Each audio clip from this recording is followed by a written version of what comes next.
Mon papa chéri eut bien de la peine de me trouver tout en larmes au sortir de l'audience.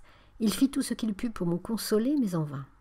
Au fond du cœur, je sentais une grande paix, puisque j'avais fait absolument tout ce qu'il était en mon pouvoir de faire pour répondre à ce que le bon Dieu demandait de moi.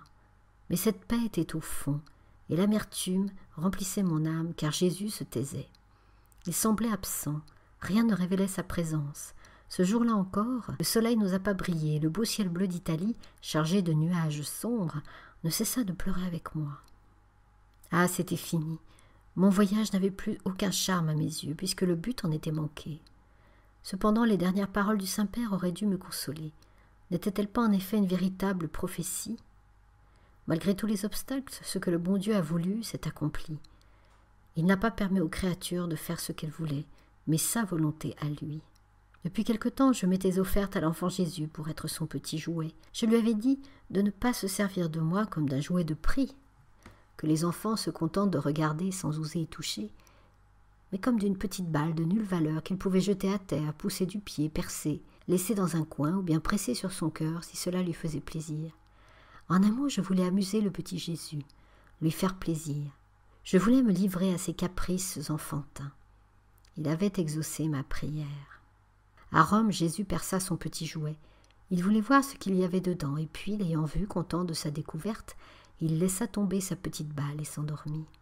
Que fit-il pendant son doux sommeil, et que devint la petite balle abandonnée ?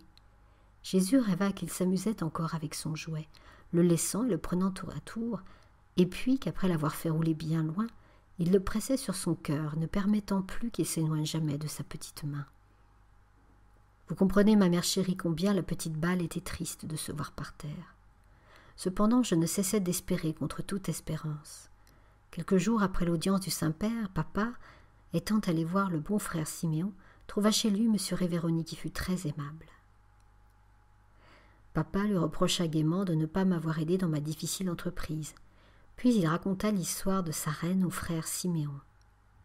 Le vénérable vieillard écouta son récit avec beaucoup d'intérêt, en prit même des notes et dit avec émotion « On ne voit pas cela en Italie ». Je crois que cette entrevue fit une très bonne impression à M. Révéroni. Dans la suite, il ne cessa de me prouver qu'il était enfin convaincu de ma vocation. Au lendemain de la mémorable journée, il nous fallut partir dès le matin pour Naples et Pompéi. En notre honneur, le Vésuve fit du bruit toute la journée, laissant avec ses coups de canon échapper une épaisse colonne de fumée. Les traces qu'il a laissées sur les ruines de Pompéi sont effrayantes. Elles montrent la puissance de Dieu, qui regarde la terre et la fait trembler, qui touche les montagnes et les réduit en fumée. J'aurais aimé à me promener seul au milieu des ruines, à rêver sur la fragilité des choses humaines. Mais le nombre des voyageurs enlevait une grande partie du charme mélancolique de la cité détruite. À Naples, ce fut tout le contraire.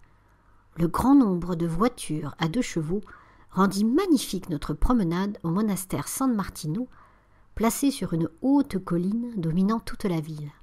Malheureusement, les chevaux qui nous conduisaient prenaient à chaque instant le mors aux dents, et plus d'une fois je me suis crue à ma dernière heure. Le cocher avait beau répéter constamment la parole magique des conducteurs italiens « A Pippo, a Pippo !» Les pauvres chevaux voulaient renverser la voiture. Enfin, grâce au secours de nos anges gardiens, nous arrivâmes à notre magnifique hôtel. Pendant tout le cours de notre voyage, nous avons été logés dans des hôtels princiers. Jamais je n'avais été entourée de tant de luxe. C'est bien le cas de dire que la richesse ne fait pas le bonheur, car j'aurais été plus heureuse sous un toit de chaume avec l'espérance du Carmel qu'auprès des lambris dorés, des escaliers de marbre blanc, des tapis de soie, avec l'amertume dans le cœur.